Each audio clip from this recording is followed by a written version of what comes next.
Welcome to the Rutgers Voice of College Football weekly podcast. I am Gabriel Pickup, joined by Donovan Gibbs, my co-host.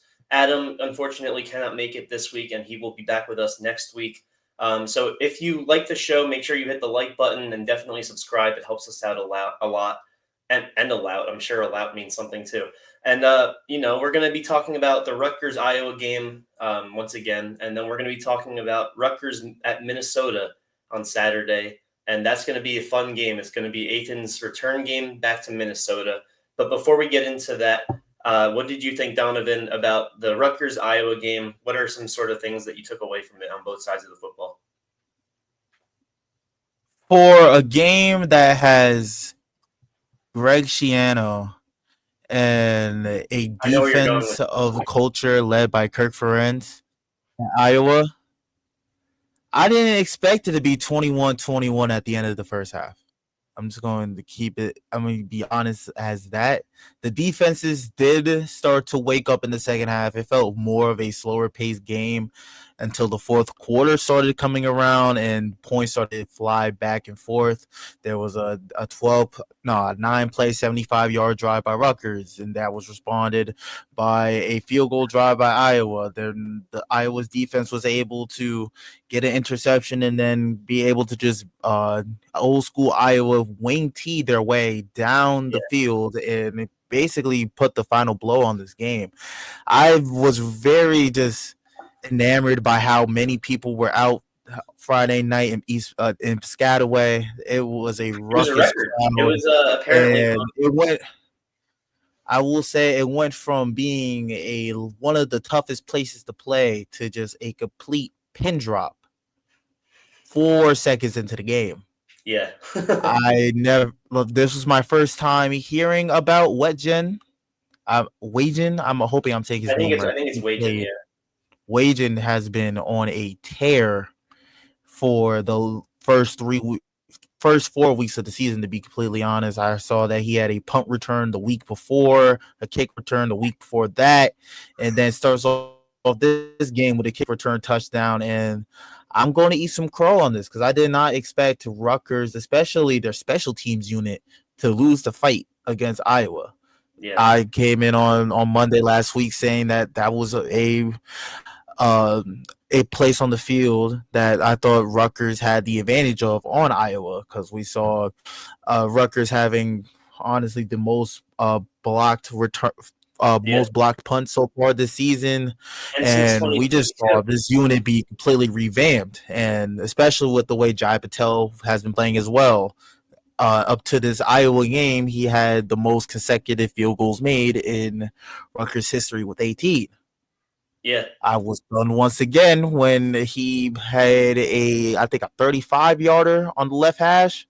Yep. Ride white. Yeah. So the thing is, with what you mentioned, it's interesting. I said this on Saturday to Adam too, but the 10-point swing that cost us was the opening play of the game, because we got a 3-and-out the next drive. So who's to say we couldn't have done the same to start out the game? But so the opening play of the game, 7 points, and then Jay Patel, he makes the first field goal. The team gets penalized, and then he misses the second, and that's a 10-point swing. How much did we lose by? 10. So it's free plays like that make all the difference.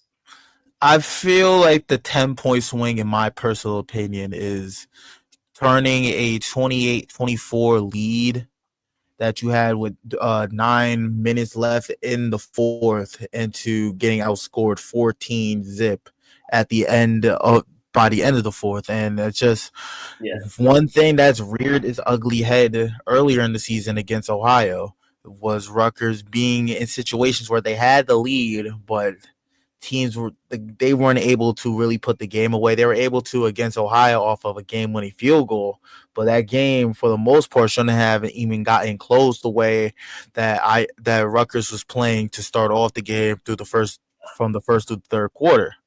Another thing that I would say surprised me as well was just the depth and overall just the O-line play against Iowa's defensive line.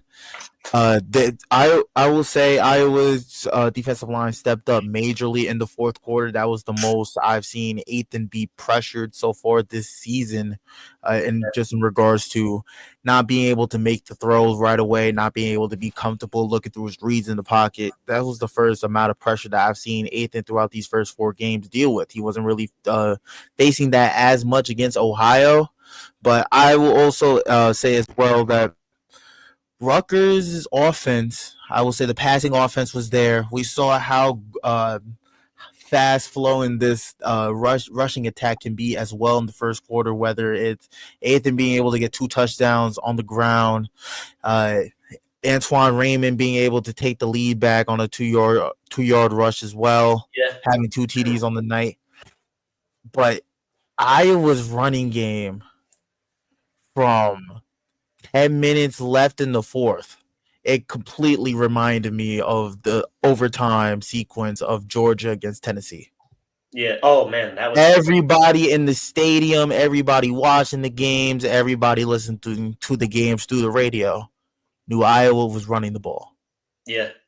And they And were doing it without Xavier Williams, their leading rusher, averaging 7 yards that's a the carry. crazier part. Moulton had an amazing game. You can only chalk that up to the offensive line that Iowa had. But the positives that I took from this game for Rutgers, we saw Ian Strong have a very strong game. No pun intended. Gotcha. He had a really good game, 8 receptions, 151 yards. Yeah, Still crazy. haven't seen him be in the end zone like that. I'm really waiting for him to be able to get a couple of touchdowns to his name this season, especially against Big Ten opponents. And I will also say KJ Duff did have a good game as well. He was their target, like I said, he was going to be on Thursday. That was going to be able to keep this game and be able to be Athan's security blanket for the most part. Because honestly, KJ is he's basically a tight end that plays receiver. Yeah. And 7 receptions, 92 yards, 13 yards per reception. I was really excited to see that KJ and Ian were able to show out. DT Sheffield he made his voice heard in the first couple of drives for Rutgers. But then the second half is just the connection between the Athan just wasn't there. I really feel like DT. I don't want to harp on DT too much because he came on the show and I respect him as a person for sure. But just so far this year, we just haven't seen the DT Sheffield of North Texas. And you can chalk it up to opponents, but the first 3 weeks we had a lot easier opponents. And DT had one great play in week 1, but outside of that, I'm waiting for his moment as a Scarlet Knight. I thought Friday night was going to be that moment because he had a bunch of amazing catches in the first quarter. He was really the first explosive play of the game, and just his explosive plays are what's going to be able to have Rutgers be able to turn these closer games into blowouts for the most part. Because as we've seen right now, the Big Ten looks like the Wild West. It does. And defense outside of Ohio State, we can say Iowa. You can say USC as well if you want to add USC. I don't see that many stout defensive teams. Okay, I'll add Penn State as well. But outside of that, I don't really see that many stout defensive teams.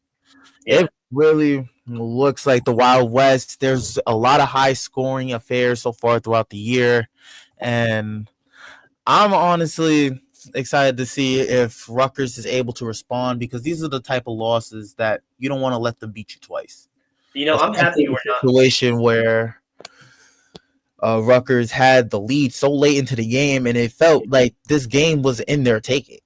Yeah, you know what it was? It was just like my New York Jets. We took the lead just to disappoint. And, I don't want to say too much of the same old Rutgers crap that I've been hearing because every year is a different team, and you can't let that be the face of a team every year. With DT, though, he got 3 catches, 51 yards on the first 3 drives, maybe 2 drives, and then just never caught the ball again. And like Jason says, he was open a few times. DT has had a couple of drops. I don't know if that's the reason or if Athan was just looking at KJ Duff and Ian Strong the rest of the game because they put up impressive numbers. And KJ Duff, I'll still say he has the most impressive catches I've seen out of a Rutgers wide receiver with my own eyes, because I wasn't able to see Kenny Stills live. I wasn't able to see Mohamed Sanu Sr. live. And by the way, he just retired. Shout out to a great career for Mohamed Sanu. He just retired? Yeah, yesterday. He was still an active player? He was a free agent. I know that he was still an active player. Nah, he was a free agent. He's been a free agent a couple of years. But you know what? He was the best quarterback in Rutgers. No, I'm kidding. But he was a really good quarterback, unironically, too. Yeah, shout out Mohamed Sanu. Yeah, for real. And but yeah, going back to this game, you know what was unacceptable to me was the fact that, okay, Iowa State, one of the best defenses in college football, but Iowa State only gave up 13 points to Iowa when they played, and we gave up 17 points to Iowa in the fourth quarter. So what does that say? Like, Iowa's offense, they have a great quarterback, the most winning quarterback in college football, like possibly ever, I think. Yeah. He was, I think, 51-4 going into this game. Yeah, so I'm not going to take his winning culture away from him. If we were talking about Jalen Hurts last week, if he finds a way to win, great. But to me, like, it's just their offense isn't all that great. They have Mark Gronowski, who is a solid dual threat quarterback, and Kamari Moulton, who possibly is a product of the offensive line. But they don't have, like, I'm looking here. So Mark Gronowski had 12 receptions to 8 different receivers. None of them had more than 3 catches. So to me, it's looking like Mark Gronowski was the one tearing us up in the passing game, but more so the running game too. It was 100% the running game that won this game for Iowa, and it was the one thing that was really being held back for Rutgers for the most part. Outside of Rutgers is able to put points up on the board, but in these type of Big Ten games, especially against teams that are not going to give you that big play every single opportunity that you get, you need to be able to run the football, especially when you have the lead late in the fourth quarter or like early in the fourth quarter, and you're able to just be able to keep responding, be able to keep on putting that pressure on. You want to be able to stretch out the clock and go on longer drives. And that's the one thing Rutgers was not able to do on Friday. Only 70 yards on the ground altogether. Antoine Raymond, 18 carries for 62 yards, 2 touchdowns. And most of those rushing attempts came primarily in the second and third quarter. And then in the fourth, he was able to have that 2-yard run. And for the most part, that touchdown drive was just chunk play from big passes. And we just couldn't see Rutgers be able to establish that running game. And then once Iowa was able to respond, both teams going into this did not have really issues with turning the ball over. For most of the game, there was 0 turnovers. And Athan was perfect from not being able to turn the ball over for most of that game, most of the season. And then he threw his first interception at the worst time possible. And by the way, that was Iowa's first interception of the year, too. We talk about how they're a great defense, and don't get me wrong, they are a great defense, and they always will be under the current staff. But, like, you can't say the interception was because we're facing Iowa when they haven't had an interception yet this year. And to me, and for the most part, Athan was not really. He wasn't really feeling the heat like that in regards to he felt comfortable throwing the ball the entire game. That was just a bad interception. It's just he ended the game 12 of his last 26, which is not the Athan of the first half. Who, I mean, he started 12 of 14, and he had I think it was 180, 190 yards or something like that in the first half. And it's funny though, because you could say that the best Rutgers play all game was the 68-yard punt from Jacob Anderson. Yeah, that was a bomb. That was the absolute beauty of a punt. And that was the one thing I was saying as well with in regards to Rutgers special teams. That was an instance of them, and just the missed field goal from Jai Patel, losing points in regards to kickoff returns, going for touchdowns. They punted it back to Wedgen at the end. My apologies. At the end of the half, and he almost broke that one back for a touchdown too. He was honestly, he could have gotten them a field goal too if he went out of bounds. But if he was able to get that cutback, it looked like he was going to be able to have a kick return and a punt return in the first game of Big Ten action for Iowa.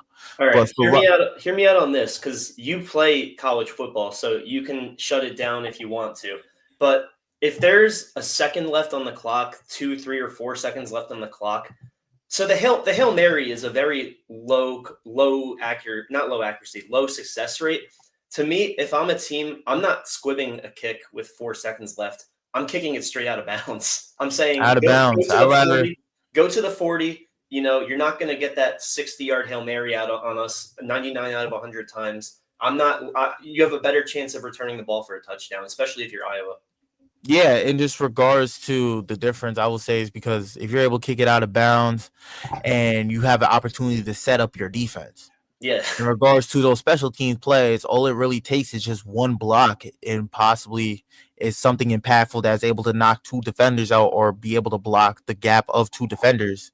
And all you need is just one seam, and then you're out for the running. We saw it, honestly, for the last 2 weeks of the NFL season so far. It's just been, if one person's able to just make that block and you're able to find a seam, special teams is starting to look very, very much impactful in just in all forms of football, especially over the weekend in college and in the NFL.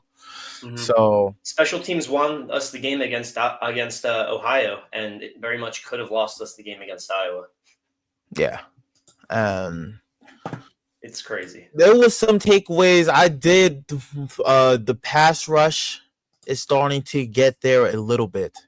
Yeah, I saw 2 sacks on the night. Eric O'Neal was able to get a big sack back when Iowa was backed up. Yeah. And I was able to stop that drive. And there were some injuries, though, on the secondary level that does hurt, because right now Rutgers is very thin at that position. Yeah. I mean, it's like we did have some key stops when they were, on our side of the field too, though. Like we held them to field goals at times where it really mattered. The defense, to me, it's showed signs, but unfortunately, that's what it's done every game, is just show signs. Like Ohio, fourth quarter, no points scored, and we scored the field goal. That's the difference. Miami of Ohio, we only gave up 3 points, I think, in the second half. And Norfolk State, as lopsided as that may be, we only gave up 10 points, which against any team, that's technically good. So we've had flashes, and in this game, we had flashes again. We had the first 3 and out on set defense. We had a key, they had the ball on R35 to start a possession, and we only gave up 3 points on that. So it's not like this defense is irreparable. To me, it's just, where's the consistency? And then also the Al-Shady Salam penalty, that killed us too. Yeah, that was a bad penalty as well. And just overall, do you think that this loss stops the momentum of this team in regards to a potential Big Ten championship or any of ideas of that? Do you still think that's still in the cards for this team to make that next step? Or we're 5.5 point underdogs now against Minnesota. If we win that game, it's almost a 50-50 game, I'm assuming. And if you look at our opponents, I would say Purdue is the only opponent that we're favored against, unless we go on a really hot streak, which is possible. At this point, I'm saying, based on how we've played this year, we can't even worry about a bowl game yet, let alone Big Ten championship. We were saying last week, there's crazier stuff that's happened than a team of this caliber making the playoffs. We're not making playoffs. That's, to me, you had to win that game. You had to pretty much go undefeated outside of maybe Ohio State and Penn State. So I think that's over with. But I just want to see a good year out of this team. I want to see if we go 7-5, to me, that's a success, because we have the same amount of wins as last year, 1 less loss, and we're in a tougher schedule. You don't see this team winning 8+ games? I think we can. I just think based on how we've played so far, we won't. But I see the potential. It's just that I can't keep doing that, because it's like a toxic relationship. You're like, oh, I can change them, but from the sideline, you can't change them. You can change them in the locker room. You can change them on the field. You can change them with your mind if you're on the staff. But I, as a podcaster, cannot say I can't use the potential card, you know? Yeah, and just with the fact that they lost their final home game for the next 2 weeks, and Yeah. as we look at as I'm looking at the schedule right now, they only have 3 more home games left for this season. Most of it's going to be on the road. It's going to be Yeah. 6 games on the road, 3 games at home. How crucial is it for this homestand for this road for these 2 road games that Rutgers is able to go 2-0? So Minnesota's the first one. Is Washington the second? Yes, Okay. and Minnesota Washington's a 9 p.m. game on FS1. Minnesota is a must win because I know that you think Washington isn't all that, but that environment is. And they're still only 2 years away from being the runner ups. And so, it's like the San Francisco 49ers. They were Super Bowl runner ups, and then they sucked for a year, and then they went back to the Super Bowl. It's like, to me, it's still an essential win. Both of them are. Yeah, and I completely see that as well. This Minnesota game, it kind of feels like the same situation as the Iowa game in regards to that tier level of Big Ten competition, Yeah.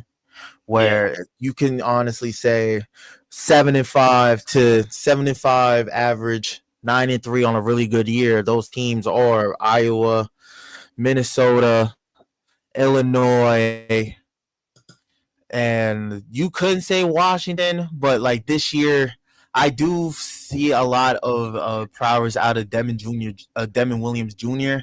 But the Yeah. competition he has faced against so far these first 3 games, Colorado State is not a good team, and So they far, pulled yes, out I that agree. game late. They played against Washington State, and Washington State just looks abysmal. Yeah, how are you doing, Ignacio? So You're writing some funny ass comments there. I can't even display that one, but yeah, we did squander a game that we were supposed to win. But if we're looking at Minnesota, we are the underdogs against Minnesota. There is a path to win, but what do you think is that path? for me, I really see that the path to win against Minnesota is just. I know Athan wants this revenge game. He wants to be the man of the hour, going back to where it all started. But they have to be able to implement the running game, the running attack that they had the first 3 games of the season. Yeah. 70 yards compared to the first 3 games this year where they averaged over 105 on the ground. I know CJ Campbell's hurt and he's not going to be back for the rest of the season, but you still have Antoine Raymond and Jay Benjamin. Jay shouldn't only have 2 carries on the night. No, I was gonna say that too. I was disappointed about the carry discrepancy. He's a capable running back, and we saw it against Norfolk State. Yeah, so I really see that Rutgers and Graciano mostly. He loves to he needs to be able to get back to running the ball Yeah. because being able to run the ball makes Athan's passing game even more dangerous because it's the way that Rutgers can play. There are certain situations where you don't know if they're going to be able to. They can just run the ball right now, or they can just throw it over your head and just give us more space for these receivers to now be able to be on more man-on-man situations. Just because Minnesota's going to have to load the box up against Rutgers' rushing attack. So I really see that if they want to win this game against Minnesota, they have to get back to that average of 100 yards on the ground. Yeah, to me, the biggest inconsistency is the rush defense, and we need to make sure that we don't give up 6 yards a carry every time because we've seen that against every team, including Norfolk State, and that's been our biggest weakness, and we got exposed against Iowa for that weakness. Do you think that Athan is looking at Drake Lindsay, sort of how Tom Brady was looking at Derek Carr when he was trying to go to the Raiders? Not that Drake Lindsay's a bad quarterback; he's only a redshirt freshman, and but 60% completion percentage, which before this year was still higher than anything Athan put up. But 4 touchdowns, 2 interceptions, negative 18 rushing yards. Do you think Athan's going like this is your replacement? Yeah. The thing about these type of games, especially as a transfer, you want to make them regret the decision. Yeah. You want to make them regret the decision. The only And thing seeing is, how much of a leap seeing how much of a leap that Athan has made with Rutgers since he left for Minnesota is just a 10. It's just 50% of that revenge that he would want. So Yeah. being able to show it out again, especially in the place where it all started, I really see this as he's going for the neck of the head coach. He's going for the neck of Drake Lindsay, and Yeah. he wants to play the. This is going to be one of the most motivated games that we see out of Athan in a while. Sometimes I just like going through a team's roster just to look at some of the names because this guy's name is Ashton Beers. That's their center. That's pretty sick. But yeah, I totally get where you're coming from. And I looked at their running back that is their starting running back at least, Darius Taylor. So far this year, he has 33 attempts for 161 carries. So that's a 5-yard per carry season. They faced they faced California. Who are the other two teams they faced this year so far? They faced California and lost. They faced Buffalo, and then they faced Northwestern State. And Northwestern, they won 66-0. Yeah, they Buffalo, absolutely demolished Northwestern State. Buffalo was a close game in the first that one half. was surprisingly close, yeah. That But was the game where Buffalo's linebacker was able to get that interception off the tip ball. Yeah. You know what confuses me about college football? It's Minnesota demolishes Northwestern State 66-0. Mediocre opponent, whatever. 66-0 is impressive no matter who the opponent is. And then they lose to California 27-14. But then California on Saturday against San Diego State, they were down. They lost 30-0. That surprises me. It surprises me as well for the most part. It's just Cal outside of since we can talk about it as well, since this is Big Ten specific. California teams outside of USC have not been doing good this year. No. San Diego State UCLA looks horrible. Oh yeah, they had to fire what's his name, Deshaun Foster. Yes, two games in, and they just lost to a team that they paid more money to play than they paid Nico Iamaleava to join. Yeah, and Joey Aguilar, meanwhile, was looking great in Tennessee. Yeah, but that game as well, it's completely just shocking just how California football is looking like so far this year. The Rose Bowl at Pasadena looks completely empty during UCLA games, and that's something I never thought I would see. But like I said before, the Big Ten just looks like the Wild West. And another Big Ten team that I saw that honestly caught my sight on Saturday was a team that Rutgers is going to be playing Week 11 in Maryland. Yeah, with their true freshman quarterback, I think Malik Cunningham, I think his name is. Malik Cunningham, yeah. Is he at Maryland? I've heard his name a lot. Yes, the true freshman quarterback. So I'm when we get closer to that game, I can't wait for that preview. Yeah. And I'm kind of nervous though with Minnesota, like I said about Darius Taylor looking good. AJ Turner, he's had a slow start this year as their running back too, but last year he had 104 carries for 864 yards, and that's 8.5 per carry basically. That's what scares me too, is they have some dynamicism running, and the theme all year has been we're making these good running backs look like Penn State running backs. Yeah, they're making good running backs look great. They're making them look like, think of your NFL duos. Think of your Sonic and Knuckles. Think of your Brandon Jacobs and Ahmad Bradshaw. They're making them look like that so far this year. That's what scares me. The pass defense has gotten a lot better. Mark Gronowski went 12 of 18, and he did all right, but he didn't have an elite game, at least passing the ball. And so we're doing enough. The secondary is slowly coming together.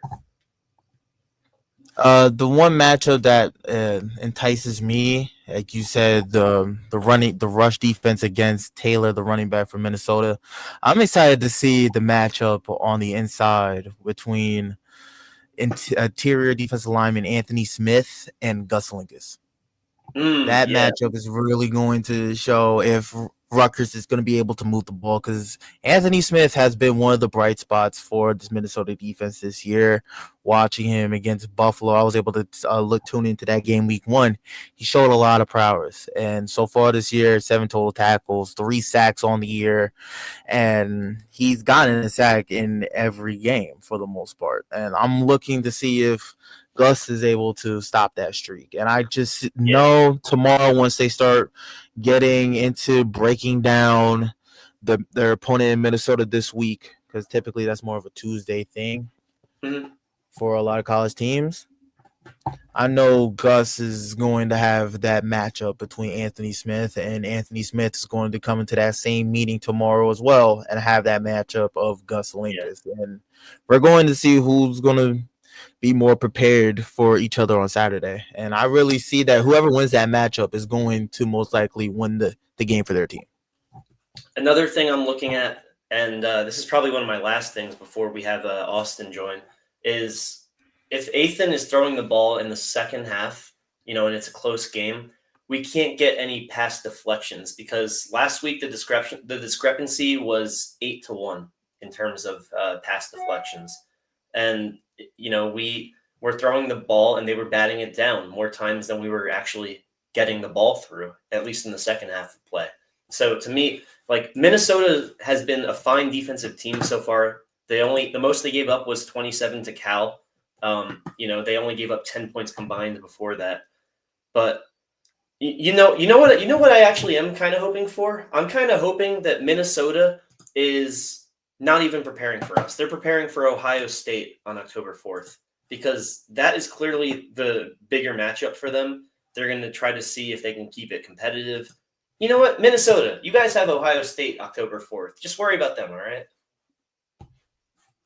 Yeah, and just for Rutgers, I'm really going to be really tuning into this game as well to see if how they're going to restructure their O-line, because we saw Taylor Needham get hurt during that Iowa game, and then he came back, and I think he got hurt again later on in that game. So it's just going to be the depth of that offensive line that really going to be the biggest question going into this week, because I really don't know who's going to be playing left tackle right now.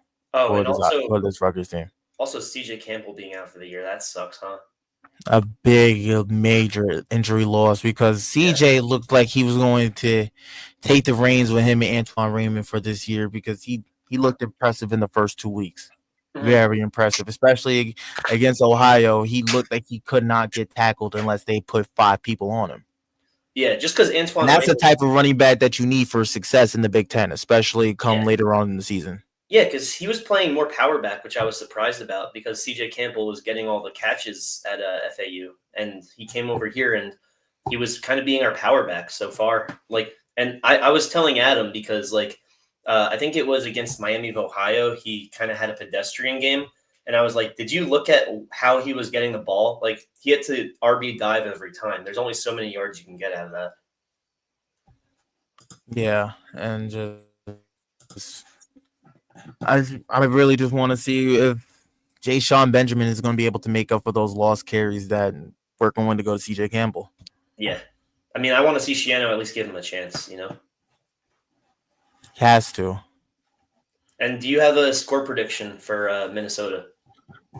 Oh, I really see this. The shocking part is I'm going to see this game being high scoring, and it's going to end up being a 17-10 ball game for some reason. Because when it comes to score predictions on here, whatever happens, just focus on the potential of the opposite happening as well.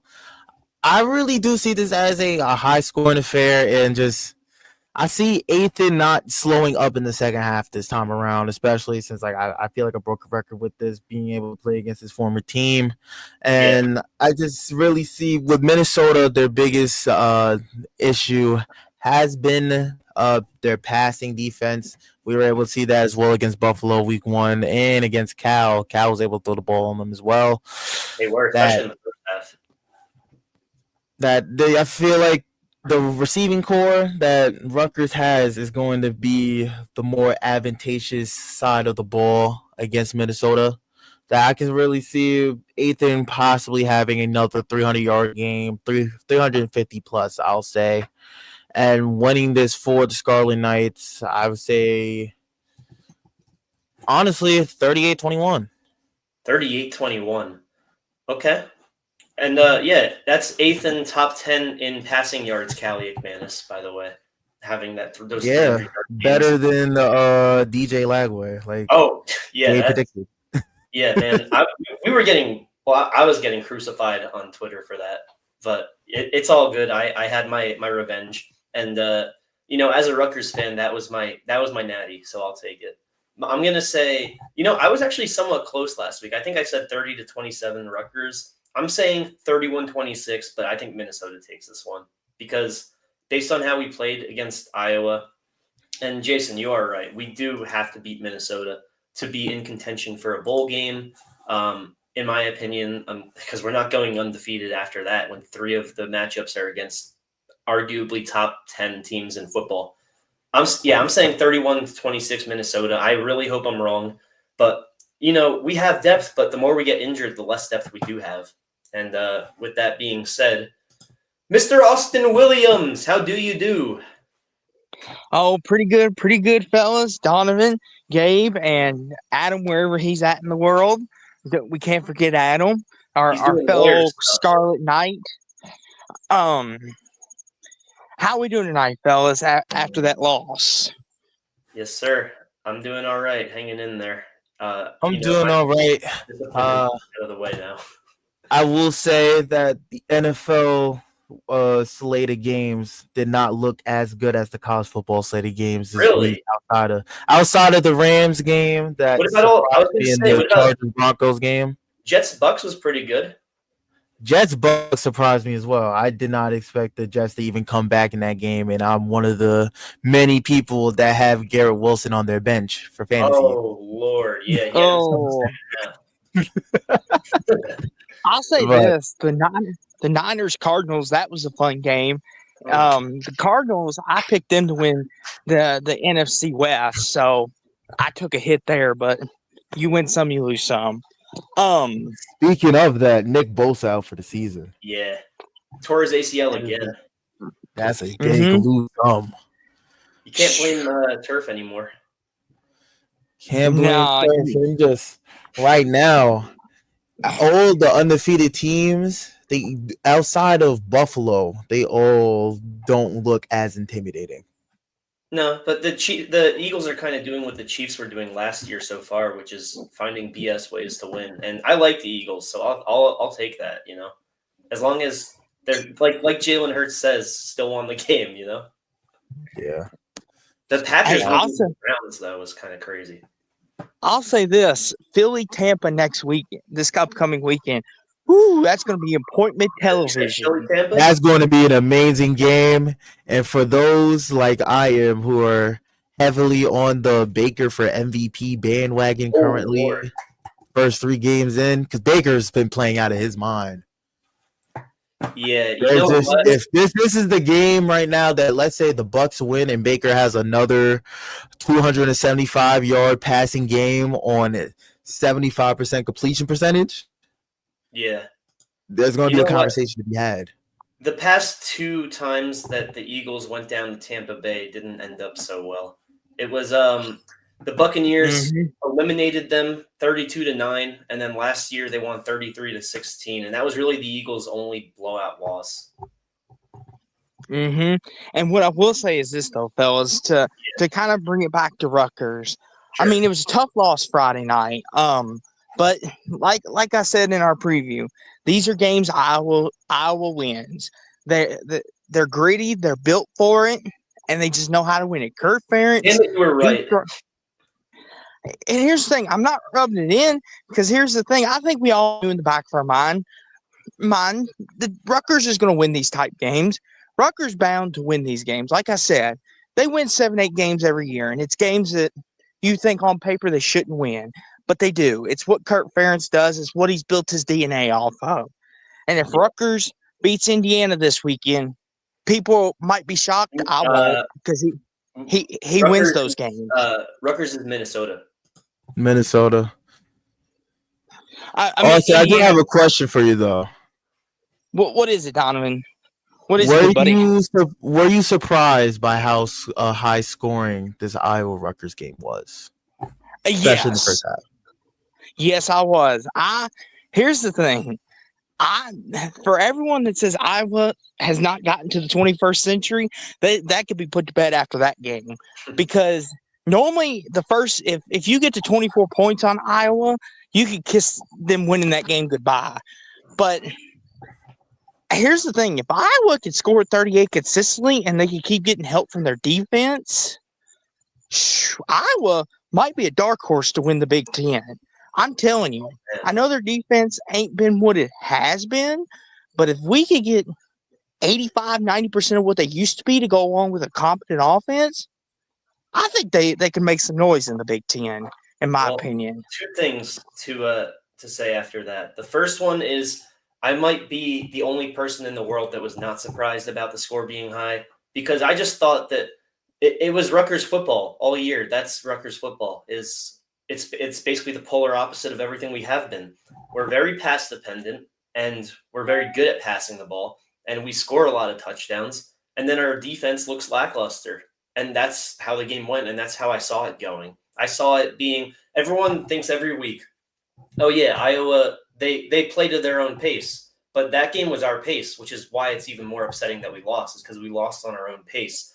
And second off, you're not the only one that's super hot on, I guess, Iowa now, because I heard an Iowa caller calling in on Mark's show on Friday night after the Iowa Rutgers game, and she was saying, like, we're going to beat Penn State, we're going to beat Indiana. I'm like, hold your horses, my goodness. Like, you beat Rutgers. Indiana doesn't. Yeah, I can't even give them Indiana.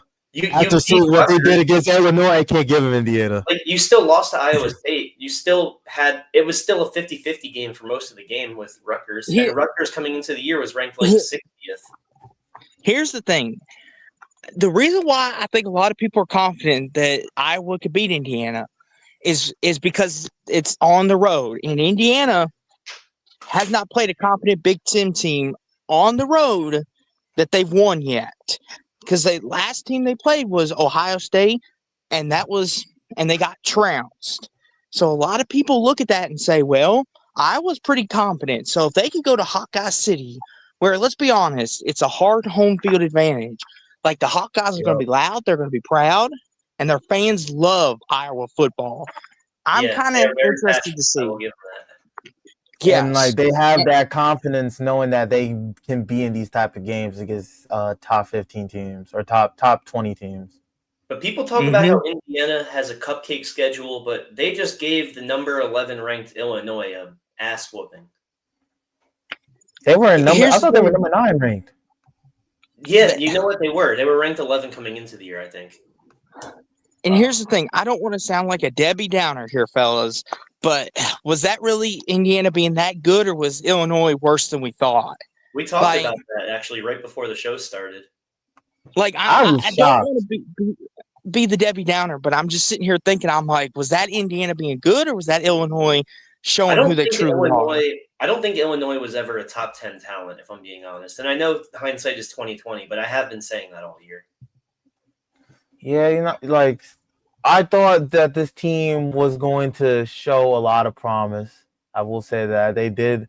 After that Duke victory, where Duke was favorited to beat them, and then they just did what Indiana did to them last Saturday.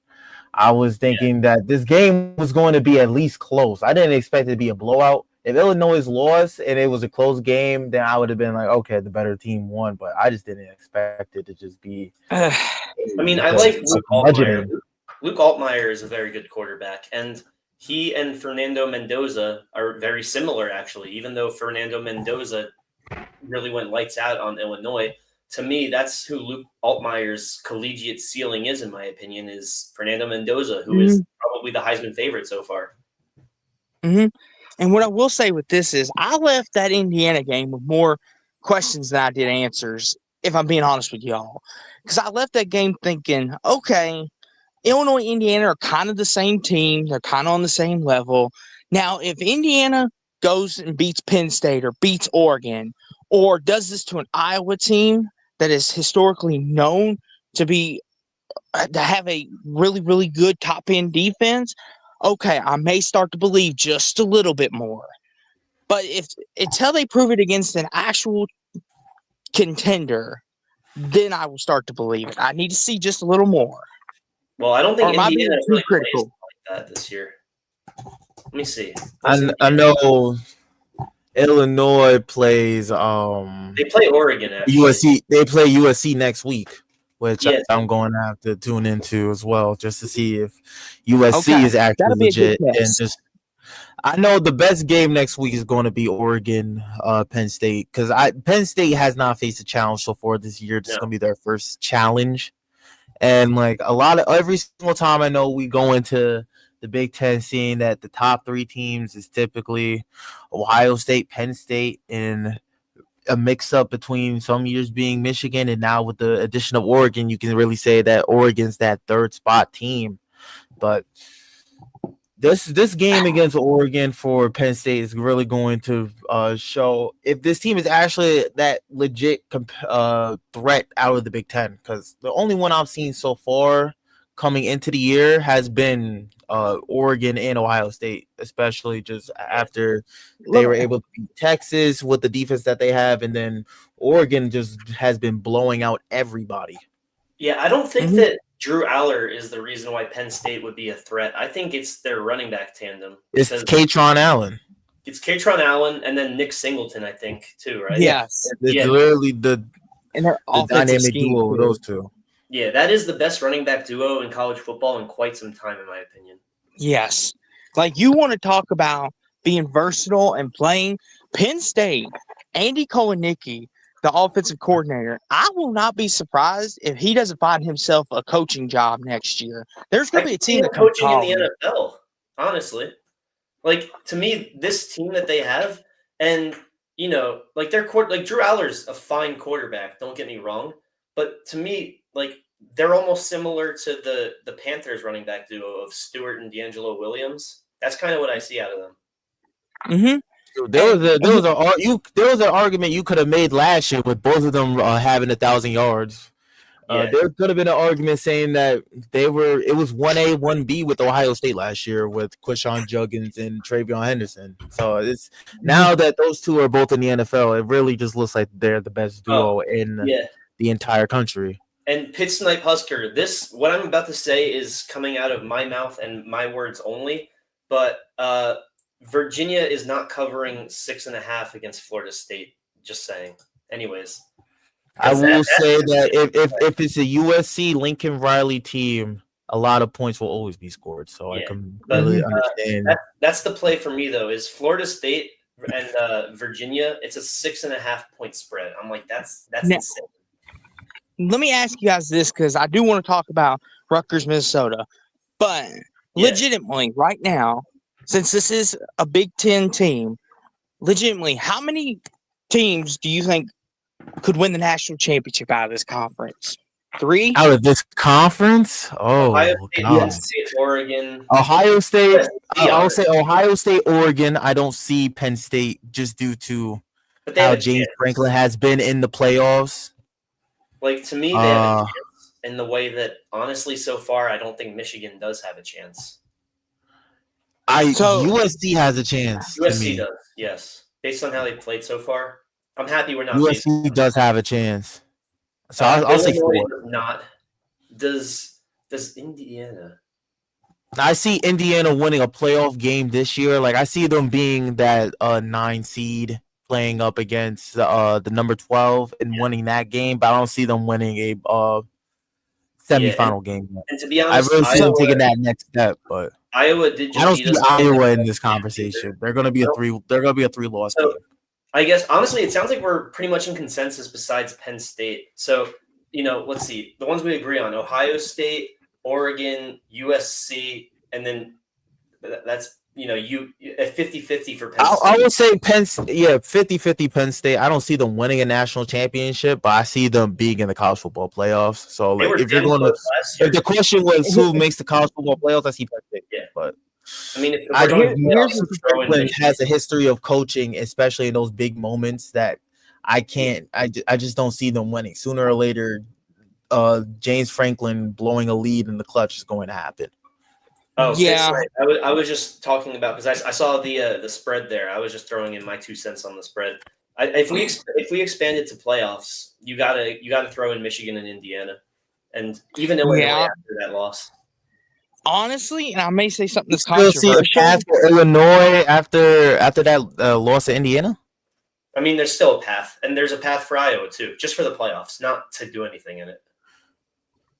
I mean, here's the thing, too. Maryland guys, listen, they're sneaking up on a lot of people. If Maryland somehow can continue this and they sneak up on somebody, they might be the team that everyone looks at the end of the year and be like, "Where the heck did you come from?" Because everyone was talking their about how their offense and their defense is good. I like their culture. And the thing is, the Terrapin culture. Both sides of the ball is nothing but a lot of young players. There's a bunch of sophomores and freshmen on both sides of the ball, and they're all playing like upperclassmen. So you can really just account that to the coaching that Maryland has right now. And being as someone who has to cover Maryland sports for listening with K&N on 96.9 FM Fox Sports Radio, go give it a listen. Seeing what Malik Washington has done so far for this Maryland team, the hometown kid, it really feels parallel to what Derek Queen did last year for Maryland basketball. I was going to say, like, both hometown guys, both guys coming in with high stars. I think they were both 4 stars as well coming out of high school in their respective sports, and they're completely flipping the culture for Maryland. Shout out to the Crab 5. If you want to talk about something, Malik Washington might be the newcomer of the year if he continues to play this way. I know everyone may crown Bryce Young, but I'm sorry, if he continues to play like this, guys, he might be the newcomer of the year. It was a duel between him and Bryce Underwood for the start of the season for me, because watching both of their tapes, they both look like the same type of really good quarterback, and we just got to see how Malik is able to play against a bigger time opponent. Because, yes, he won his first ever start on the road, but it was against a Wisconsin team that was couldn't really put a solid, though. They got skunked by Alabama, and then they had a 17-0 victory in week 1 against the FCS team. So it never really had that much. I would say they weren't as intimidating of an opponent in the Big Ten wise that Bryce Underwood had to face up against. He faced up against a Oklahoma team and John Mateer, who looks like a potential Heisman hopeful. Yeah, so I still think that Mateer wins it ultimately. But I will say this: Rutgers, Minnesota, though, because that's why we're here. This is what this is all about. So Saturday, it's going to be interesting because it's Athan's return to Minnesota. And we know how return games could be sometimes. Yes. Sometimes they could be good for the person returning, or it could be bad. And to a lower level extent, we've seen it before. Like, we've seen it, Brady, when he returned to New England. This is like a lesser level of that, but there's just that sense of familiarity. You know them, and they know you. Yeah. Rodgers is going to return to Green Bay this year with Pittsburgh. Later on this year. This week is return. You're a Cowboys fan. Micah Parsons is returning to Dallas this week. Yep, exactly. There's something about these return games. There's extra juice in the building. And Gabe mentioned about hopefully Minnesota's looking ahead. I don't think they are because they know. I was just talking trash. Like, not talking trash. I was trying to manifest it. Because honestly, okay. I had a question earlier. Like, to me, like, Athan's going to take this game personally. But Austin, who do you think takes it more personally, Athan or Minnesota? Saying, you see that quarterback, they're going to pull the he gave up on this program card. They're going to say he didn't believe in PJ Fleck. They're going to say he doesn't give a damn about this fan base. That's what they're going to be saying in the locker room. So who do you think takes it more personally? Honestly, Probably Athan, to be I hope honest with you. Ethan's got that dog in him, but go ahead. I was just gonna say the reason why I say that is because normally it's always the player that takes it personally, because the program basically told Athan, we can win without you. You're expensible. Kind of like Brady and Belichick. Belichick basically said, we're going to pay you this sum of money, but it's not what you want, and we're not going to go get you new weapons. And then basically Brady said, I can win without you. You need me more than I need you. And I feel like this is the same way. Athan's going to feel like, oh, you don't think you need me. Well, guess what? When I beat you, then you're going to see how much you really need me. Yeah. Yeah, and I'm just gonna add on to what Jason in the chat just said in regards to that Athan beat Minnesota last year. Minnesota was on a 4-game winning streak at that time as well, and it was a comeback victory. But that game was at SHI. It's the difference between playing against your former team in your new home compared to going back to where a lot of your football career started. And just for in regards to all sports, going back to where it all started against the team that you thought you was going to be committed to for the next 4 years or years of your life, and then things change and then you leave. There is a lot of emotion going back onto that field, and you're going to see it most likely in that first quarter. But especially, I would just say that first drive, that emotion is going to be there. But Yeah, once you're the going to be nerves hearing. calm down, I really feel that Athan's game is going to go back to what we've been seeing consistently throughout the most of the year. I will say the first half of the Iowa game as well. The second half was just, it felt But like we're watching Minnesota Athan Killickmanis more Yeah. than we've seen with Rutgers Athan Killickmanis. And we just hope that once Athan goes back to Minnesota, he doesn't go back to that gopher form of a quarterback that he was. well, and what I want to say too to this is what is going to be very telling is, can Athan pull the trigger? Because sometimes when you see, it's almost like when you see someone you used to love, but you don't want to hurt them. Let's say Rutgers is up 3-3, and Athan, does he pull the shot, so to speak, and score the touchdown, or does he hesitate? Because hesitate could cost Rutgers this game. I hope Athan doesn't do that. I hope he understands.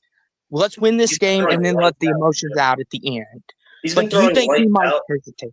I hope not, because he's been throwing lights out, and the second that he stops doing that, the second he stops throwing the bombs, is the second that he reverts back to Gopher Calliac-Manis. So I hope not. What do you think, Donovan? Wait, say that again? So Austin's asking. Do you think Athan? Yeah, go ahead. Sorry about the game. I was asking, do you think Athan hesitates to pull it, so to speak? Sometimes, yeah, we saw that a lot in the fourth quarter. That once Rutgers starts to start playing conservative, we see, especially in the decision making of Eight, that he holds on to the ball a little bit longer, and that was one of the primary reasons why he threw that interception. And just, you could say he's holding on to the ball longer. You could say just that the offensive line was starting to get beat, especially just on the edges. Both tackles were having a very, very tough evening in regards to their matchups, and their Iowa's defensive line was able to prevail in the fourth quarter. They were able to have them really much contained for the first three, but it all comes down to the fourth. We see it time and time again, especially with defensive lines at Iowa. So it's really going to be, yes, he does kind of hesitate. And when we seen him pull that trigger, we seen it lead to potential drops and just overthrows. We saw him overthrow. We saw him overthrow DT Sheffield in the second half of the game against Iowa. And that was a really explosive play that could have turned the game on his heels at that time. And those are the moments where we see Athan really want to pull that trigger, but he just has to become more and more accurate with it. For the most part, that chemistry between him and DT Sheffield, he's only hit him on a deep ball a couple of times. Twice, honestly, from my memory in these last 4 games. We've seen how well he's been with Ian Strong, but a lot of those routes have been 15 to 20 yards. Yeah, we have not really seen Athan throw a deep ball like that for the most part so far this year. He's really been an intermediate passer, been able to take advantage of the middle of the field. And that's what I've been saying for the most part going throughout the show, that Rutgers needs to be able to take advantage of running the ball, because if they're able to and be able to get that space over the middle that Athan loves to be with in regards to throwing the ball to KJ Duff or Ian Strong, who's been a very good target over the middle as well, we're going to be able to see Athan be in an offensive situation where he doesn't need to pull the trigger or just be able to manage the game and be able to take a lot of those passes and just be able to make a lot of good decisions over the middle instead of trying to take unnecessary risks. I just hope that he remembers that he has a bomb of an arm against the best cornerbacks in the Big Ten, because we saw it against FCS play. We saw it against Ohio. I just hope he remembers this for the rest of the year, because we saw it against Iowa for the most part. We were able to make a lot of good decisions and good throws against good coverage. Yeah, I just hope he remembers, because I mean, this start that he's off to, the first 3 weeks he had the best PFF grade among quarterbacks with 50 dropbacks. He's top 10 in passing yards amongst all quarterbacks in FBS play. I just hope he remembers this. And this team, especially with CJ Campbell now being out, is a pass-first offense the rest of the year. So Athan, he's the captain of the team. He's a senior. He's having by far not just his best year, but one of the best years in Rutgers history based on projections. So I just hope he remembers. And one other thing is, do you guys think that he gets booed when he comes back, both in play and when his name is announced? I know the student section is going to boo him. They're going to heckle, or are they going to boo them? That's all I know. The fans is a toss-up, but the student section, yeah, they're going to boo him. I say 85-15, probably. I say he'll probably have, maybe he'll have his family there, but I think for the most part, it'll probably be a hostile environment because they love their golfers. And what I will say is this, fellas, what I'm going to be keen in and watching is how much does Minnesota, they know Athan better than Athan knows himself in a way. And what I mean by that is, he was there in their system. They know what he likes and doesn't like. You don't think the defensive coordinator? Yeah, he was one of the first quarterbacks that PJ Fleck had. And the defensive coordinator, I'm sure this week in film room is going to be like, if Athan goes to this look, we need to blitz because he doesn't like it when we blitz on this look. Or we need to do this coverage, or they're going to have a game plan for that. And I'm sure Athan in the film room is telling his offense, I know they're going to do this because they know I don't like it, so here's what we're going to do to counter it. It's going to be a chess match. I think whoever wins the chess match wins this football game. And I want to say this. I think this is going to be an ugly, ugly, ugly football game, guys. I think this is going to be – I got Rutgers winning by a field goal, 17-14. I hope you guys are right. You're saying 17-14? Yes, Rutgers. Donovan, did you say it was 17? I said – no, I said last week for Iowa Rutgers that the game was going to be 21-17. Oh, okay. And then I was shocked that 21 points were given up, but they were all in the first half. So this week, I'm really going to see that it's going to be a shootout. And most likely, it's going to be what Austin predicted, and it's going to be 17-14. Because here's the thing. There's going to be a lot of emotion on the field. I'm sure that even though that they do feel some type of way, that was his first family, so to speak, before he came to Rutgers. Yeah, so he might have and it's just like his first family. I feel like there's going to be a lot of chatting around it, and it's just going to be one of them ugly, ugly, ugly games. And hopefully Rutgers gets the win. I'm predicting Rutgers gets the win. Now, could Minnesota win this game? Absolutely. But I feel like they're going to be looking ahead to Ohio State, and I feel like Athan's going to make one or two more big plays, and Rutgers wins it on a field goal. I hope you're right. Yeah, honestly, who do you guys think need this game more? Since you brought that up, Minnesota does have to play. Has to play Minnesota. Minnesota has to play Ohio State the week after. So seeing that Ohio State too, and they're facing. But you're facing them at the end of the year compared to what Minnesota's schedule is right now. That's why I'm saying this Iowa loss was major because you're going on a 2-game road stand, and now then coming back home, you got to play against a potentially top 5 team in Oregon, depending on if they beat Penn State this week. I'm So saying who do we you need think it more. needs this? Who do you think needs this game more for their hopes this season?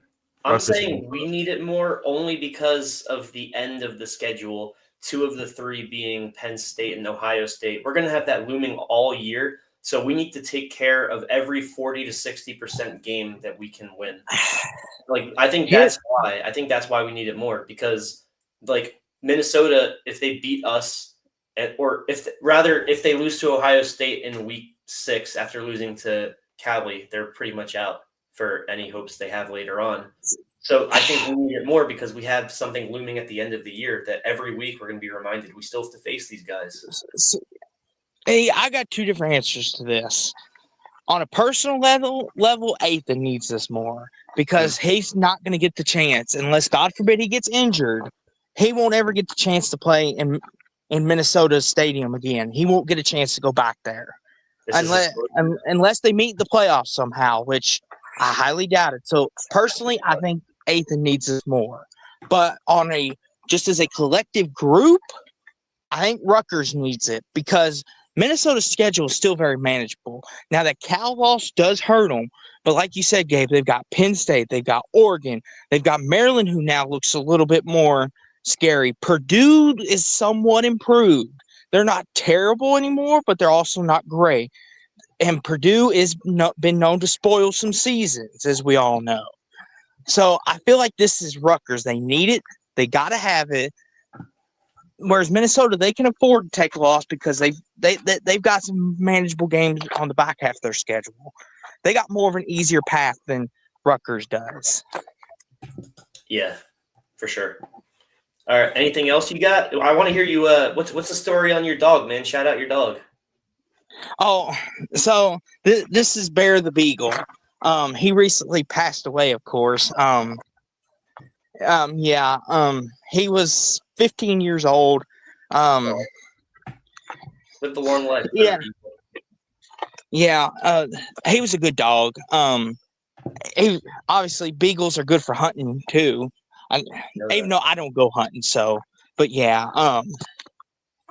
Yeah, because he looks a lot like my dog, who he passed away August 15th or something. So hopefully, hopefully they can meet up somewhere down in line. Yes. The Rainbow. Yes, absolutely. And Gabe and Donovan, as always, it's fun to chit chat with you, and I look forward to talking to you after the game Saturday, especially if Adam's here, because if they lose, his tangents are funny. But it's all love. And Gabe, good buddy, go Nuggets, and the Knicks still suck. Hey, we're gonna meet you guys in the finals. Don't you even worry about it. That's okay. Jokic is gonna have a 60-point.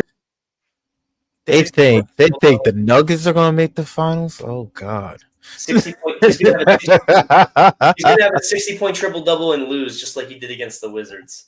It's gonna be now I bet he's mad that he left. He can't come back on here. It's gonna be a 60-point triple-double. They're going to lose to the Thunder again in the second round, and then for the Knicks, if they can't win it all this year. Well, technically, the Cavs are favored over us, but I still think we have better chances. I don't have faith in the Cavs. The Cavs somehow, some way, always get hurt in the playoffs, and it just leaves Donovan Mitchell or Darius Garland alone trying to fight the entire army like the one scene from Game of Thrones. And then every offseason, it's which one of these guys should get traded, and then they keep the same team. Yeah, when for the most part, if you're going to trade anybody, you would trade Garland. Yeah. Because he's an undersized guard that can't play defense, and that's something that you need your guards to do in the playoffs. For sure. The only undersized guard that can possibly make a finals run in both conferences is Jalen Brunson. Yeah, Brunson, let's go. The only one. The only one. Why? Nobody else. Play small. He doesn't play small. He finds a way to score even though he's less than 6'4", and that is a Dr. Seuss rhyme that I just made up. All right, so we're gonna have our 3 things that we believe we need to have Rutgers be better than Minnesota at. But first, a quick word from Mark Rogers, the founder of Voice of College Football. College football is even more exciting when you've got some action on the line, and the games are even better when you're cashing in. and the voice of college football is the place to be to get the greatest value. Start with my picks. 75% against the money line, 58% against the spread, and I've got a 40-plus year track record. 11-0 in the college football playoff for me last year against the money line, 8-3 against the spread. And I'm just the warm-up act. Steve Merrill of Wager Talk is our ace in the hole, show stopper. 7 years with the voice of college football, over 30 years in the industry. Steve gives us analysis on all the big games, but you can't miss Steve's weekly under-the-radar pick.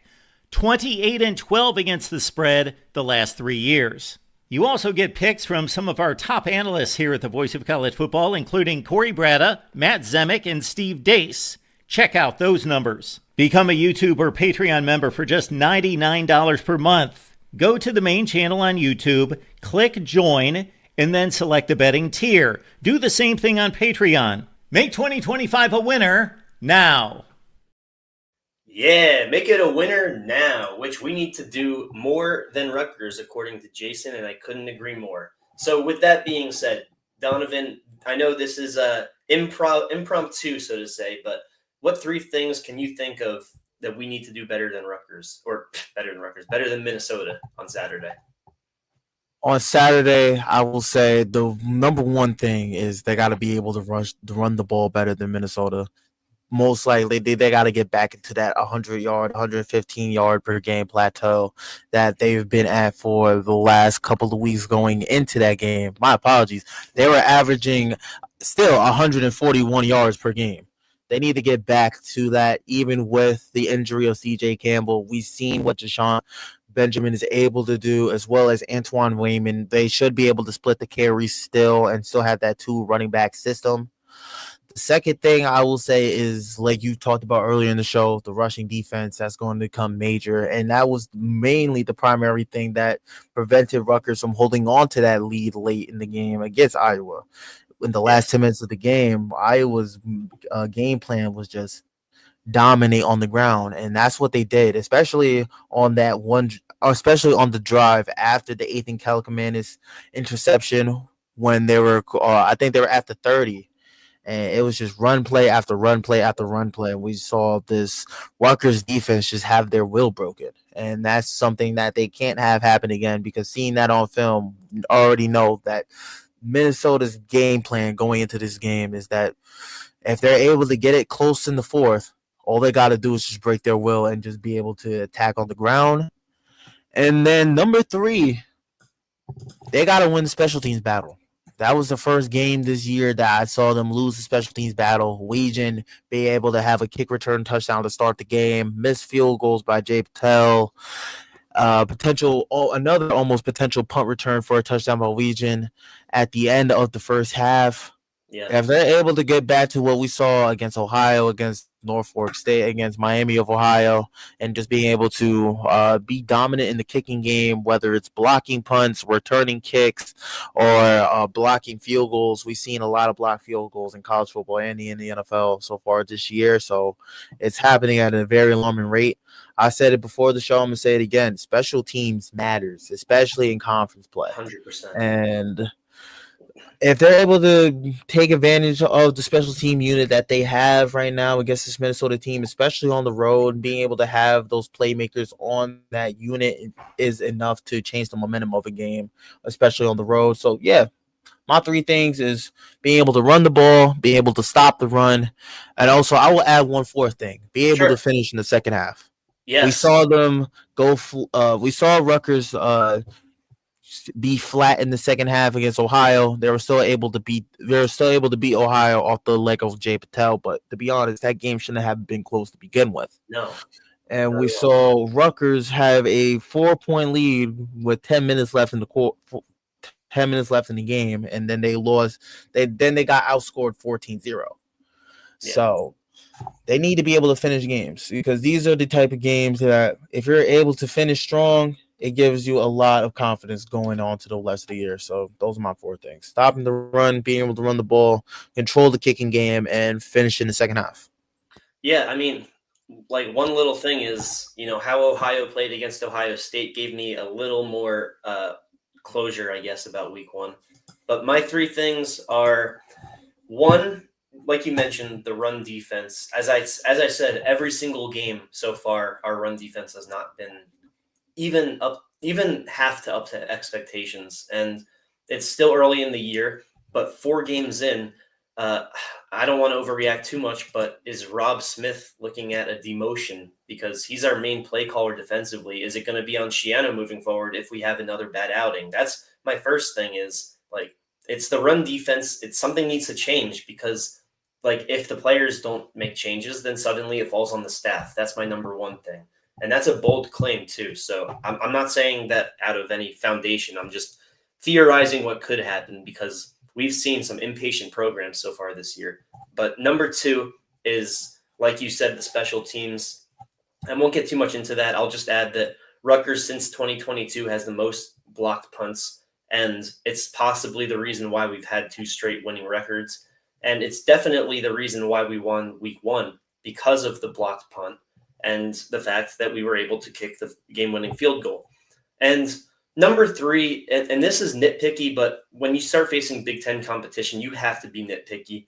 So Athan Kaliakmanis, you have to have 2 great halves of football. You can't go 12 of 26 in the second half. You can't have a pedestrian second half like we've seen against Ohio. And we know that you can have 2 great halves. We've seen it, not just against the 2 FCS teams this year, but we saw it last year with worse stats on the year. We still saw you have dominant games last year against the Kansas State in the Rate Bowl. We saw it against, I'm losing track of who it was, but we've seen it against some other teams too. UCLA, even though we lost against UCLA, we've seen. You can bring up Minnesota last year because that was the second half comeback. Exactly. So we've seen it out of Athan, and I'm waiting. I'm not waiting on that this year because we've seen it, but I'm waiting for it against Big Ten competition. So those are my 3 things. And with that being said, that's the show. If you guys liked what you heard, definitely hit that subscribe button, give it a like, follow the socials. It's Rutgers VOCFB on Instagram, TikTok, X. Follow Donovan on his X. It's right there under his name. And, on Saturday, Donovan, I believe you have a game on Saturday, correct? Yep. 12 noon at Stonehill, beginning of NEC conference play. So good luck on that. And Adam and I are going to be doing post game for Rutgers, Minnesota. And we'll see you guys on Saturday, and you guys will see Donovan on Monday. Have a great night, and go Scarlet Knights. Go Scarlet Knights. Yes, sir.